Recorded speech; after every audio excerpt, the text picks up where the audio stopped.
प्यारे हाज़रीन, नबी करीम सल्लल्लाहु अलैहि वसल्लम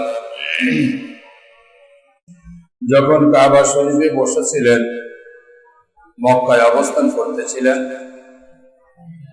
একদল কাফের মুশরিকেরা এসে রাসূলুল্লাহ সাল্লাল্লাহু আলাইহি ওয়াসাল্লামের কাছে উপস্থিত হলেন। হুজুর সাল্লাল্লাহু আলাইহি ওয়াসাল্লাম সাহাবায়ে কেরাম রাদিয়াল্লাহু তাআলা আনহুম আজমাইনদেরকে কিয়ামত সম্পর্কে আলোচনা করতেছিলেন। কিয়ামত সংঘটিত হবে এবং মানুষের পুনরুজ্জীবিত হবে, মানুষদেরকে পুনরুজ্জীবিত হতে হবে এবং মানুষ আল্লাহ তাআলার দিকে ফিরবে। সকল মানুষের মৃত্যু হবে এবং মানুষদেরকে আল্লাহ তাআলা এই মাটির সাথে একেবারে মিশিয়ে দিবেন। আবার এই মাটির থেকে মানুষদেরকে আল্লাহ রাব্বুল আলামিন পুনরুজ্জীবিত করবেন। কিয়ামত সংঘটিত হবে, সেই কিয়ামতের ময়দানে একত্রিত করবেন মানুষদেরকে। এই সমস্ত বিষয় নিয়ে রাসূলুল্লাহ সাল্লাল্লাহু আলাইহি ওয়াসাল্লাম আলোচনা করতেছিলেন। এলাকার মধ্যে কথাগুলো ছড়ায় পড়ছে যে দুনিয়া নাকি থাকবে না, এই দুনিয়া নাকি ধ্বংস হয়ে যাবে। মুহাম্মদ সাল্লাল্লাহু আলাইহি ওয়াসাল্লাম বলছেন, আব্দুল্লাহর ছেলে মুহাম্মদ এটা বর্ণনা করতেছে। এটা কাফের মুশরিকদের মধ্যে আনাগোনা শুরু হয়ে গেছে। ইহুদিদের মধ্যে আলেম ছিল, খ্রিস্টানদের মধ্যে আলেম ছিল, অনেক বড় বড় আলেম ছিল, ওই সেই জামানার কিতাবীদের আলেম। তারা এসে রাসূলুল্লাহ সাল্লাল্লাহু আলাইহি ওয়াসাল্লামকে প্রশ্ন করলো যে, হে মুহাম্মদ, এই পৃথিবী ধ্বংস হয়ে যাবে, আবার মানুষ জীবিত হয়ে উঠবে, এটা কেমন কথা হলো? এটা কি বিশ্বাস করার মতো কথা?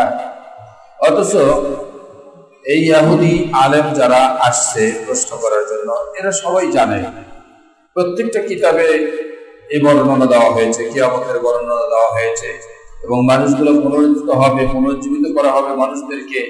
এগুলো সব বর্ণনা কিতাব দাউদ, এই জবুর কিতাবের মধ্যে, ইনজিল কিতাবের মধ্যে, তাওরাত কিতাবের মধ্যে সব পুঙ্খানুপুঙ্খানুভাবে উল্লেখ করা আছে। ওরা সবাই পড়ে, এই ইহুদি আলেমেরা এই বিষয়গুলো সব জানে।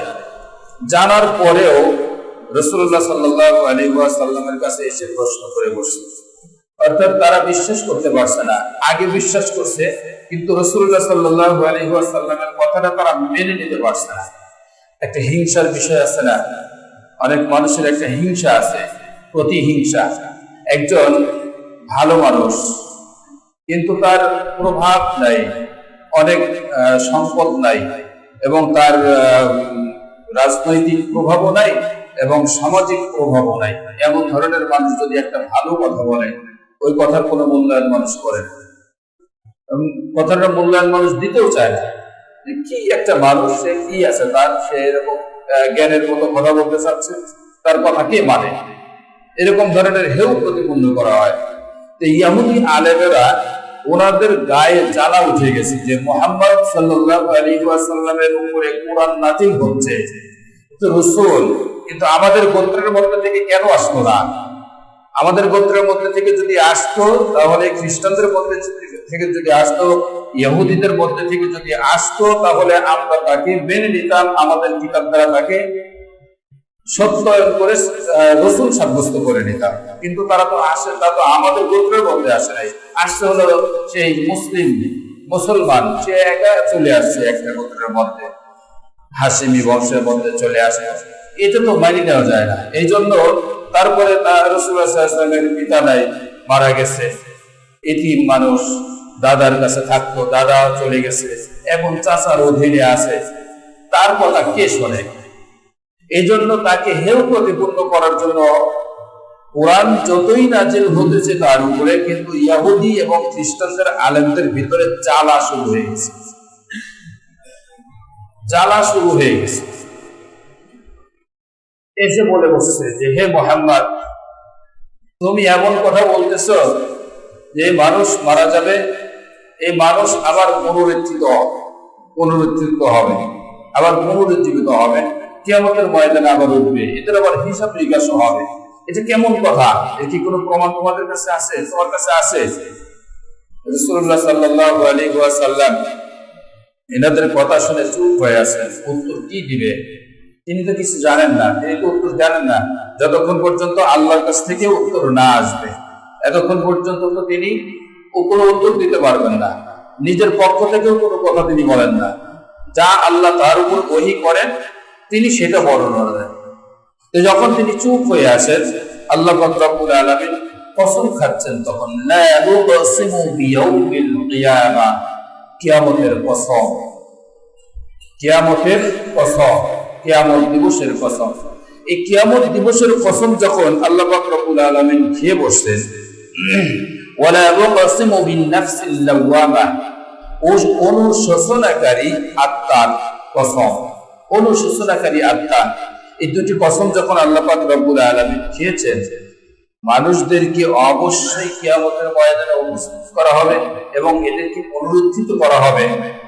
এই বিষয় নিয়ে যখন আল্লাহ তাআলা কসমের সাথে বর্ণনা দিচ্ছেন, কসম এই জন্য খেয়েছেন আল্লাহ রাব্বুল আলামিন যে কসম ওই আরব যে মানুষগুলো আছে এরা হলো কসমে খুব গুরুত্ব দেয়, খুবই প্রাধান্য দেয়। কসম করে যদি কেউ কসম খেয়ে বসে তাহলে সেই কথাটা একেবারেই সত্য মনে করা হয়, এর মধ্যে কোনো সন্দেহ থাকে না। আল্লাহ পাক রব্বুল আলামিন কিয়ামত যে অবশ্যই সংঘটিত হবে এই ব্যাপারে কসম খাচ্ছেন। মানুষ আল্লাহর নামে কসম খাবে, মানুষ আল্লাহর নামে কসম খাবে, আল্লাহর কসম আমি এই কাজটা করব, তখন ওই কাজ সম্পন্ন করা তার জন্য ওয়াজিব হয়ে যায়। আল্লাহর কসম আমি দান খয়রাত করব, যখন সে এই কথা বলবে তখন তার উপরে দান সদকা করা ওয়াজিব হয়ে যায়। তো মানুষ আল্লাহর নামে কসম খাবে এটা ঠিক আছে। অন্য কোনো ব্যক্তির নামে যদি কসম খায়, গাছের নামে কসম খেলো, সূর্যের নামে কসম খেলো, চন্দ্রের নামে কসম খেলো, পিতামাতার নামে কসম খেলো, পীরের নামে কসম খেলো, সরকারের নামে কসম খেলো, সবগুলো শিরিক হবে, সব শিরিক। আল্লাহর নামে একমাত্র আল্লাহর নামে কসম খাবে মানুষ, অন্য কারো নামে কসম খাবে না, কিন্তু আল্লাহ কার নামে কসম খাবে। আল্লাহ পাক রব্বুল আলামিন বলে যে এ বান্দারা তোমরা আমার নামে কসম খাবা। তো আমি তো কারো নামে কসম খেতে পারি না, আমি তোমাদের বিশ্বাসটাকে মজবুত করার জন্য আমি যা সৃষ্টি করেছি সেগুলোর মধ্যে কসম খাই। এর মধ্যে একটা হলো কিয়ামত দিবসের কসম, অবশ্যই কিয়ামত সংঘটিত হবে, এতে কোনো সন্দেহ নাই। আর একটা কসম খেয়েছি তোমাদের অনুশোচনামূলক আত্মা, অর্থাৎ যাদের আত্মাটা অনুশোচনা বোধ করে, নিজেকে নিজে ছোট মনে করে নাই, এরকম আত্মার উপরে কসম খেয়েছেন আল্লাহ তাআলা। অর্থাৎ বুঝিয়েছেন যে হে মানুষ, তোমাদেরকে আমি জ্ঞান দান করেছি, তোমাদেরকে কিতাব বুঝার জ্ঞান দান করেছি। তোমরা তাওরাত কিতাব পড়েছো এবং ইনজিল কিতাব পড়েছো, জবুর কিতাব পড়েছো, সেখানে পুনরুত্থিত সম্পর্কে সব বর্ণনা দেওয়া আছে। তোমরা এতদিন পর্যন্ত বিশ্বাস করে আসছো। যখন আমার রাসূল এই কথাগুলো বর্ণনা দিচ্ছে, আমি যখন আমার রাসূলের উপরে ওহী নাযিল করছি, আমার রাসূল তখন এই কথাগুলো বর্ণনা করছে, আর এই বিশ্বাস করা কথাগুলো তোমরা এখন অবিশ্বাস করছো। এই কথাটা বর্ণনা আল্লাহ তাআলা দিয়েছে যে অনুশোচনা কত আত্মার কসম খেয়েছেন আল্লাহ তাআলা যে কিয়ামত এমন একটা বিষয়, সেখানে আল্লাহ তাআলা ভয়ানক বিষয় বর্ণনা করছেন। ইয়া আইয়ুহান নাসু তাকু রাব্বাকুম ইন্না যালজালাতাস সাআতি শাইউন আযীম। কিয়ামতের বিভীষিকাময় অবস্থা এত ভয়াবহ হবে, এত কঠিন হবে, এই ভয়াবহতা দেখে যার যে সমস্ত মহিলার পেটে বাচ্চা থাকবে, এই বাচ্চাগুলো গর্ভ হয়ে নষ্ট হয়ে যাবে। আর যে সমস্ত ছেলেরা থাকবে, বাচ্চা ছেলেরা থাকবে, এই কিয়ামতের দৃশ্য দেখে, এই ভয়াবহতা দেখে তারা বৃদ্ধতে পরিণত হয়ে যাবে, তাদের মাথার চুল পেকে যাবে, তারা বুড়া হয়ে যাবে। এত ভয়ানক অবস্থা হবে কিয়ামতের ময়দানে। এই কিয়ামত যখন একেবারেই শুরু হয়ে যাবে, মাটির মধ্যে থেকে মানুষ কেঁচো যেমন ওঠে, অর্থাৎ তাফসীরের মধ্যে বর্ণনা করা হয়েছে বৃষ্টি যখন অতিরঞ্জিত হয়ে যায় আর বর্ষার পানি যখন বেড়ে যায়, বর্ষার পানি যখন উতলে উপরের দিকে উঠে পড়ে, শুকনা জায়গাগুলো যখন ভিজা শুরু হয়ে যায়, ওই মাটির মধ্যে থেকে কেঁচোগুলো কিলবিল করে ওঠা শুরু হয়ে যায়। কিছু কিছু জায়গায় দেখা যায় কেঁচোগুলো একটার উপর একটা জমাট বেঁধে যায়, এত পরিমাণে কেঁচো উঠে পড়ে। কিয়ামতের ময়দান যখন শুরু হয়ে যাবে, আল্লাহ পাক রব্বুল আলামিন এই মাটির মধ্যে থেকে মানুষগুলোকে কেঁচোর মতো উঠায় নেবে।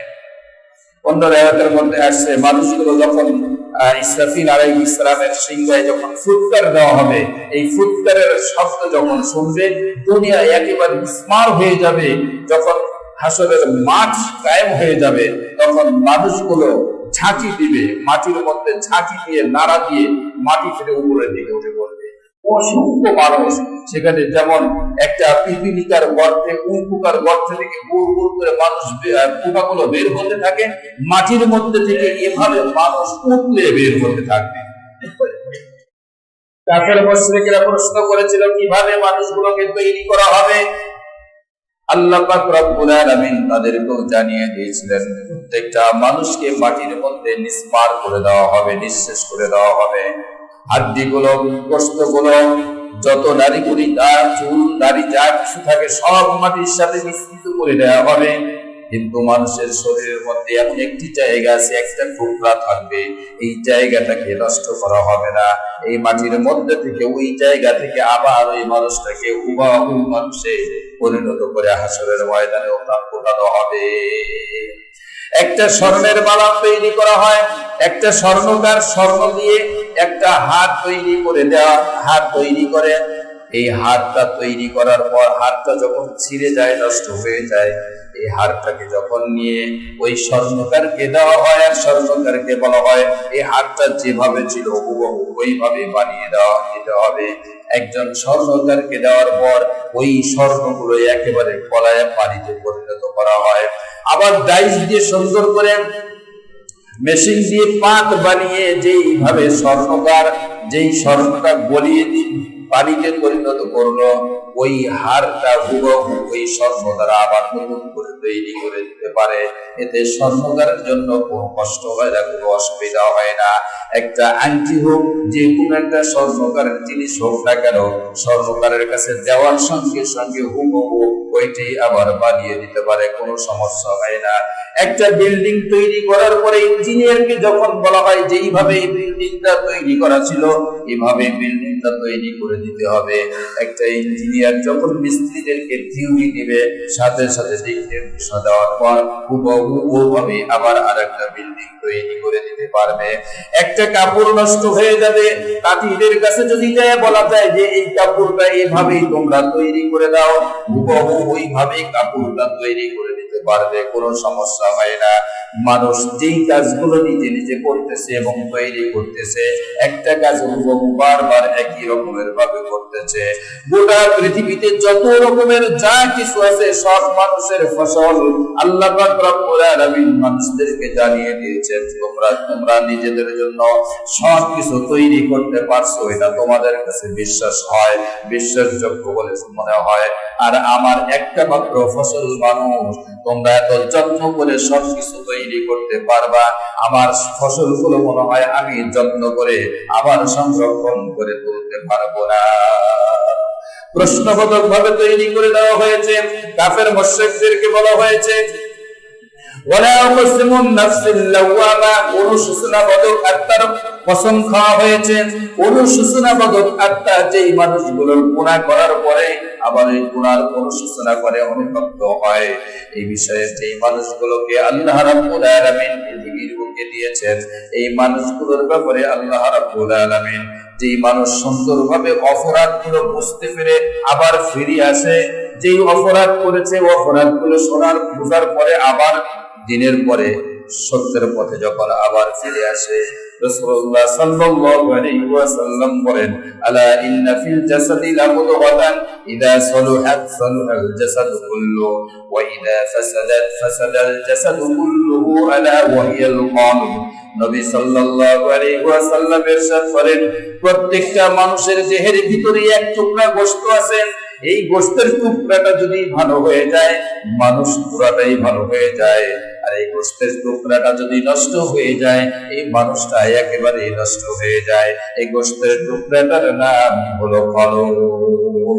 উপলব্ধি শক্তি, ন্যায় বোঝার শক্তি, অন্যায় বোঝার শক্তি, যেই মানুষটার কলবটা পরিষ্কার হয়ে যায়, এই মানুষটা অন্যায় থেকে ফিরে আসে, অন্যায় আর করে না।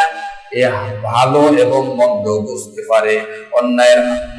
অন্যায় ভাবে কোনো মানুষের মাল আত্মসাৎ করতে যায় না, অন্যায় ভাবে কোনো মানুষের প্রতি জুলুম করতে যায় না। ওর ভিতরে বাধা দেয়, বিবেকে বাধা দেয়। ওই কলবটা যখন নষ্ট হয়ে যায়, অন্যায় করতে আনন্দ বোধ হয়, ভালো লাগে। একজন মানুষ খুন করতে ভালো লাগে, আনন্দ বোধ হয়। তখন একজন মানুষকে গুলি করে মারতে আনন্দ হয়, যে একজন মানুষকে যদি গুলিও করে তাও ভিতরে খুব আনন্দ বোধ করে যে একজন মানুষ মারলাম। আর যার অল্পটা ভালো আছে, ওই একজন মানুষকে যদি বাঁচায় দিতে পারে বিপদ থেকে, ও নিজের কাছে আত্মাকে সান্ত্বনা দেয়, একজন বিপদগ্রস্ত মানুষকে আমি বাঁচাইতে পারলাম। নৌকায় আরোহণ করার জন্য দুইটা নৌকা যদি পাশাপাশি যায়, একটা ছোট নৌকা আর একটা বড় নৌকা, বড় নৌকার সাথে ধাক্কা লেগে ছোট নৌকাটা যদি ডুবে যায়, আর এই ছোট নৌকার মধ্যে যদি 4-5 জন যাত্রী থাকে, বড় নৌকাওয়ালা মানুষগুলো যদি মনে করে দেয় এদের যেহেতু নৌকা ডুবে গেছে, এদেরকেও আমরা ডুবাইয়ে দেই, ভালো কাজ হবে। এদেরকেও আমরা ডুবাইয়ে দেই, এরাও পানিতে চলে যাক। যখন ভালো মানুষ থাকবে, ওরা মনে করবে যে না, উঠায় নেই। আর খারাপ মানুষ যদি থাকে, লগিতে বাড়ি মার, বইঠে দিয়ে বাড়ি মার, মাথা পিছনে বাইরে ওরে দাবায়, ছোট নৌকা নিয়ে আসছে, দাবায় দেওয়া হলো। কেউ মনের মধ্যে খুব আনন্দ বোধ করবে। আর যদি ভালো মানুষ হয়, তাহলে মনে করবে ছোট নৌকা ধাক্কা লেগে ডুবে গেছে, তাড়াতাড়ি উঠায় নাও। মানুষগুলোকে যখন উঠায় ফেলবে, এরা খুব কষ্ট হয়েছে, এরা খুব আনন্দ হয়েছে। নৌকাতে যখন উঠানো হলো, এই নদীর মধ্যে থেকে ডুবে মরার থেকে তারা বেঁচে গেল, ওরাও আনন্দ পেয়েছে, যারা তুলেছে তারাও আনন্দ পেয়েছে। যার আত্মা ভালো, যার কলব ভালো হয়েছে, ওই মানুষটা যদি কোনো মানুষের অন্যায় দেখে প্রতিবাদ করবে। আর যাদের কলবটা নষ্ট হয়ে গিয়েছে, তারা অন্যায় করতে আনন্দ বোধ করবে। আলা ইন্না ফিল জাসাদি মুদগাতান ইযা সালুহাত সালুহাল জাসাদু কুল্লুহু ওয়া ইযা ফাসাদাত ফাসাদাল জাসাদু কুল্লুহু আলা ওয়া হিয়াল কলব। গোশতের টুকরা যদি ভালো হয়, মানুষ ভালো হবে। আর গোশতের টুকরাটা যদি খারাপ হয়ে যায়, ওই মানুষটাও খারাপ হয়ে যাবে। মানুষ ভালো হওয়ার জন্য পন্থা আছে, বিনা পন্থায় কোনো মানুষ ভালো হয় না। ভালোর পথে যেতে হয়। মাইয়াহদিল্লাহু ফালা হাদিয়া লাহু ওয়া মাইয়ুদ্লিল ফালা হাদিয়া লাহু। আল্লাহ যাকে হিদায়াত দান করেন, সে হিদায়াত প্রাপ্ত হয়। আর আল্লাহ যাকে হিদায়াত দেওয়ার পর বান্দা নিজ ইচ্ছায় হিদায়াতের পথ থেকে যখন গুমরাহির পথের দিকে অগ্রসর হয়ে যায়, আর আল্লাহ যদি রাগান্বিত হয়ে তাকে গুমরাহির পথটাকে নির্ধারণ করে দেন, বাজেট করে দেন, ওই মানুষটা আর কোনদিন হিদায়াতের পথে আসতে পারে না। এই জন্য আল্লাহ রাব্বুল আলামিন যাকে হিদায়াতের পথ দেন, প্রত্যেককেই হিদায়াতের পথ দেওয়া হয়। কেউ যে হিদায়াত পথ পায় না তা না, জ্ঞান দেওয়া হয়েছে, বুঝ দেওয়া হয়েছে। পচা গোশত যদি খেতে দেওয়া হয়, মুখে নেওয়ার সাথে সাথে সে বুঝে ফেলে যে গোশতটা পচা, নষ্ট ছিল, ফ্রিজের হয়তোবা টেম্পার বন্ধ ছিল, তার কম ছিল, অথবা ফ্রিজের লাইন অফ ছিল, ফ্রিজের মধ্যে গোশত নষ্ট হয়ে গেছে, গন্ধ বের হয়ে গেছে। আপনি যতই ভালো করে ধর না কেন, ওই গোশত রান্না করলে গন্ধ লাগবেই। আপনি গন্ধটা বুঝতে পারলেন, আর ভালো কোনটা আর মন্দ কোনটা এটা বুঝতে পারলেন না, এটি কি কোনোদিন মেনে নেওয়া যাবে?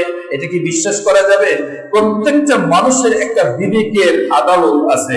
ওই বিবেকের আদালতের কাছে সে যদি জিতে যেতে পারে, তাহলে সে মানুষ। আর নিজের বিবেকের আদালতে যদি সে হেরে যায়, তাহলে সে জানোয়ার।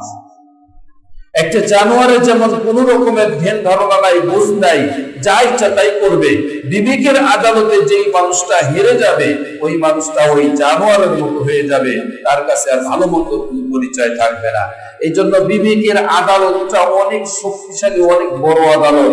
আল্লাহ পাক রব্বুল আলামিনের দরবারে যখন বলা হবে, আল্লাহ আমার কাছে তো কোনো ভালো মন্দ কোনো বিচারের কোনো কথা আসে নাই, আমি শুনি নাই, আমি বুঝি নাই। যথেষ্ট পরিমাণে ওয়াজ নসিহত হয় বাংলাদেশে, হয় না ভাই?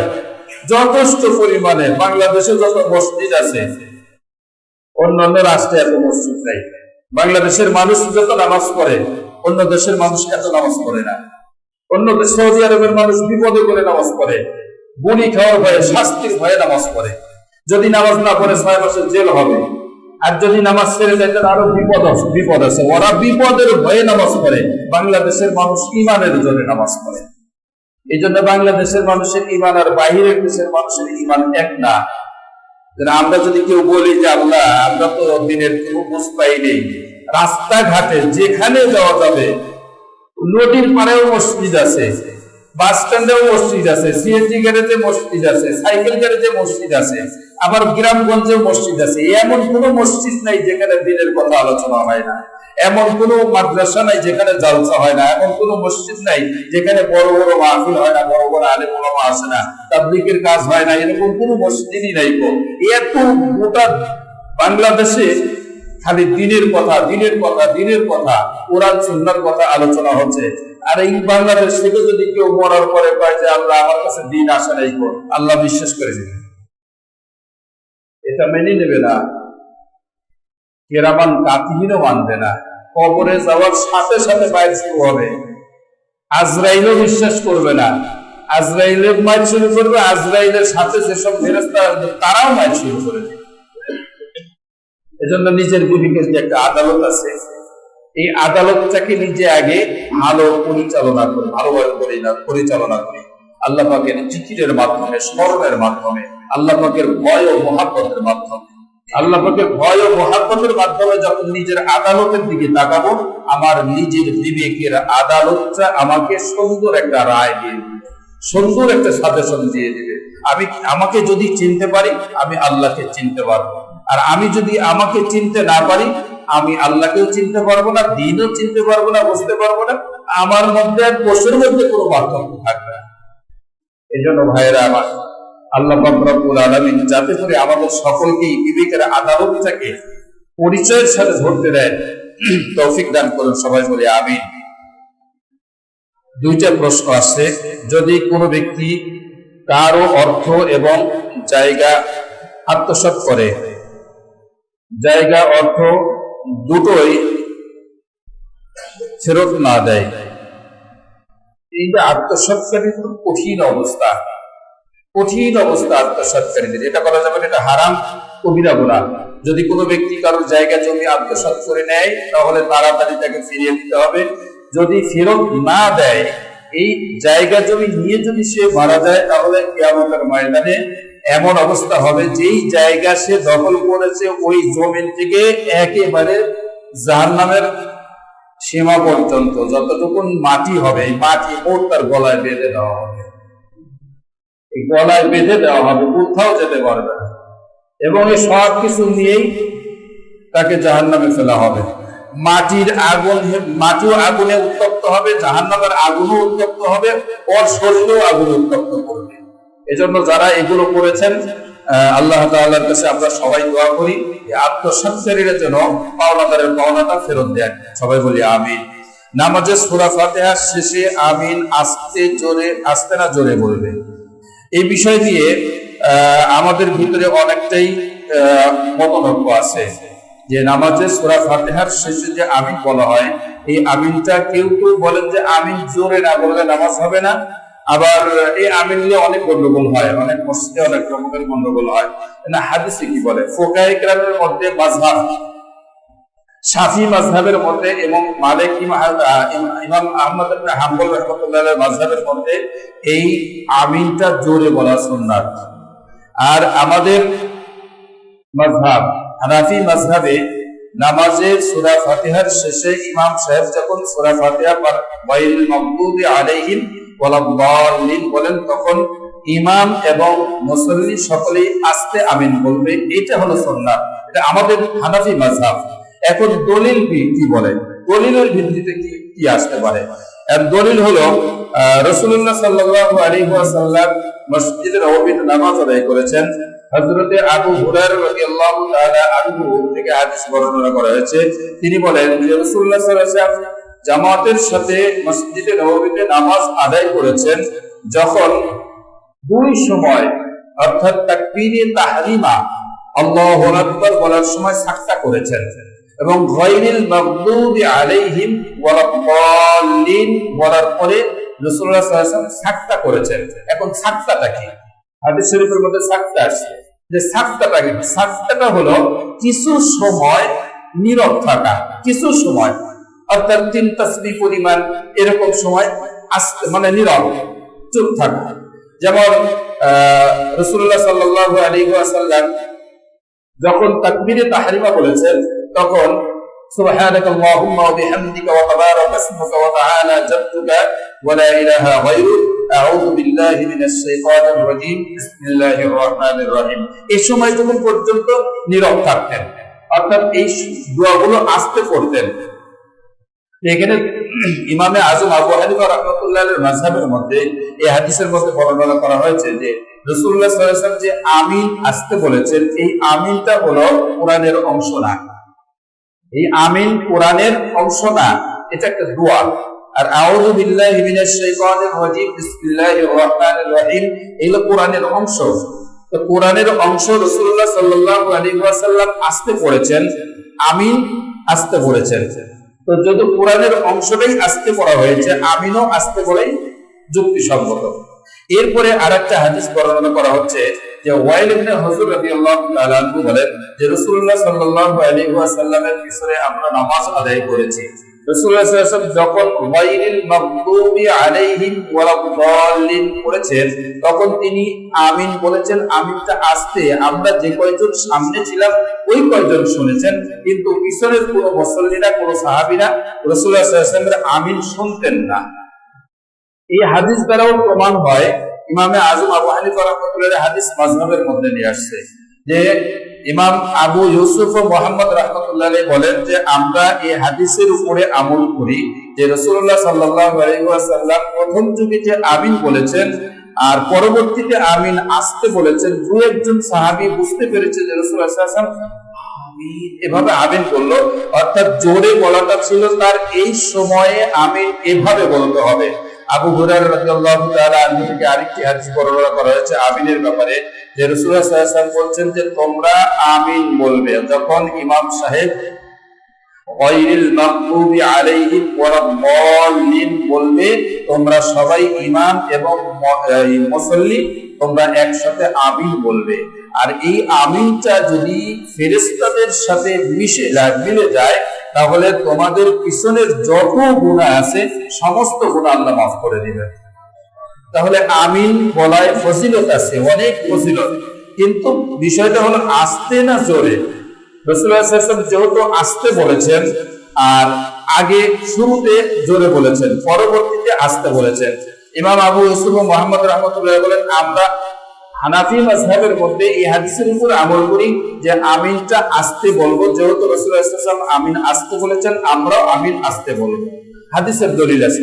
আর যারা এই আমিন নিয়ে বিভিন্ন ধরনের কৌতূহল, আসলে আমাদের দেশে মাযহাব নিয়ে কোনো মতনৈক্য নাই, মাযহাব নিয়ে কারোর মধ্যে কোনো মতনৈক্য নেই। যারা মাযহাব মানে না তারা হলো ভেজাল বাজায়। যারা মাযহাব মানে না, যেমন আহলে হাদিস, আমাদের সাথে আত্মীয়তার সম্পর্ক, আমার দাদির কোনটাই হলো আহলে হাদিস। তো আমাদের সকলের সাথে আহলে হাদিসের সাথে আত্মীয়তার সম্পর্ক আছে। কেউ মেয়ে বিয়ে দিচ্ছে, কেউ ছেলে বিয়ে দিচ্ছে, কেউ ভাগ্নি বিয়ে দিচ্ছে, কেউ নিজেই বিয়ে করেছে, কেউ ভাই বিয়ে দিয়েছে। এরকম আমাদের বৈবাহিক সম্পর্ক হলো আহলে হাদিসের সাথে গোত্রীয় ভাবে। তা আমাদের সাথে কারো কোনো দ্বন্দ্ব নাই, কিন্তু আহলে হাদিসের মধ্যে যে সমস্ত আলেম বের হয়েছে এই আলেমেরা যেন মাযহাবীদের সাথে একটা দামাসের সম্পর্ক করে দিচ্ছে, একটা বিদ্বেষ তৈরি করে দিচ্ছে। এই অবান্তর কিছু কথা বলে আহলে হাদিসের যে সমস্ত দলিল দিয়ে তারা আলেম ওলামা যারা বর্ণনা দিচ্ছেন যে আমিন জোরে বলা ওয়াজিব, আমিন জোরে না বললে নামাজ হবে না, এমন ধরনের কথাও আলোচনা চলে আসে তাদের মুখ থেকে। এই কথাগুলো কোন যুক্তি নাই। আমিন বলার সুন্নাত, কেউ যদি আমিন না বলে নামাজ হবে না এমনটা না, কেউ যদি আমিন জোরে বলে নামাজ ডবল কবুল হয়ে যাবে এমনটাও না। আমিন আস্তেও বলা যাবে, জোরেও বলা যাবে। শাফি মাযহাবে যারা আমল করবে তারা আমিন জোরে বলবে। ইমাম আহমদ ইবনে হাম্বল রাহমাতুল্লাহ আলাইহির মাযহাবে যারা আমল করবে তারা আমিন জোরে বলবে। ইমাম আবু হানিফা রাহমাতুল্লাহের মাযহাবে যারা আমল করবে আমিন আসতে বলবে। সারা বাংলাদেশে ইমাম আজম আবু হানিফা রাহমাতুল্লাহের মাযহাব চলে, অন্য কোনো মাযহাব বাংলাদেশে নাই। শুধু ফিতনাবাজ একটা মাযহাব, ওরা মাযহাব না, লা মাযহাব, মাযহাবের উপরে আমল করে না আহলে হাদিসের আলেম ওলামারা। এজন্য তাদের কথায় বিচ্যুত হওয়া যাবে না। আমরা সহিহ হাদিস পেয়েছি আবু ইউসুফ মুহাম্মদ রাহমাতুল্লাহ বলেন, আমরা যখন রাসূলুল্লাহ সাল্লাল্লাহু আলাইহি ওয়াসাল্লাম থেকে আমিন আসতে বলার হাদিস পেয়েছি, আমরা আমিন আসতে বলি। আল্লাহ তাআলা সকলকে তৌফিক দান।